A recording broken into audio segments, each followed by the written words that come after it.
Let me ask you something honestly.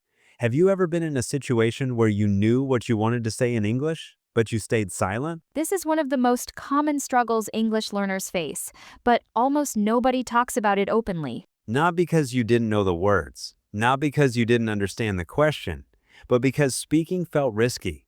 If that sounds familiar, this episode is for you. People often say I'm shy or I need more vocabulary or I'll speak when my English is perfect. But the truth is deeper than language. Silence feels safe because speaking feels exposed. When you speak English, you're not just sharing words. You're showing your thinking, your confidence, your identity. And that can feel scary. Let's break this down. Silence gives you control. When you stay quiet, no one can correct you, no one can judge your grammar, no one can misunderstand you, no one can laugh or react. Silence protects your ego. Your brain thinks, if I don't speak, I can't fail. So it chooses safety over growth. Exactly. And this fear often starts early. Think back to school. Many learners were corrected publicly. Some were laughed at for pronunciation. Others were told, that's wrong, without explanation. Your brain remembers those moments.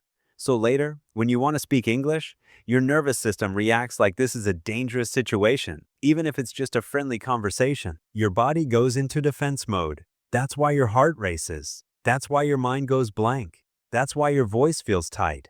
It's not a language problem. It's a fear response. Your brain is asking one question. Is it safer to stay quiet? And most of the time, silence wins. Let's talk about something important here. Many learners believe this lie. If I speak and make mistakes, people will think I'm stupid. But that's not how communication works. People don't judge you for mistakes. They judge you for not engaging.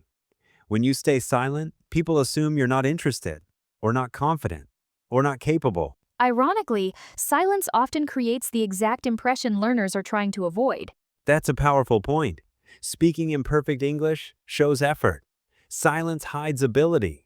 And here's something surprising. Native speakers don't speak perfectly either. They pause. They repeat themselves. They say, and change sentences halfway. Fluency is not perfection. Fluency is movement. Let's give a real-life example. Imagine a meeting. You understand everything. You have an opinion.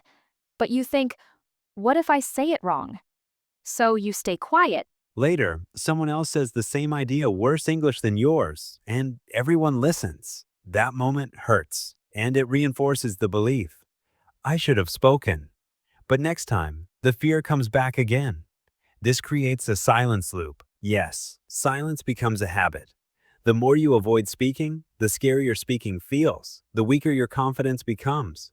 The more your brain associates English with danger. Over time, silence feels normal. Breaking that pattern feels uncomfortable but necessary. So, how do we break it? First, we change the goal. Stop trying to sound correct. Start trying to be understood. Your job is not perfect grammar. Your job is communication. If someone understands you, even with mistakes, you succeeded. Second, practice low-risk speaking. Not big speeches, not presentations. Small moments, one sentence in a meeting, one opinion in a group, one question to a colleague. Confidence doesn't come from thinking. It comes from tiny actions repeated. Third, and this is important, normalize mistakes.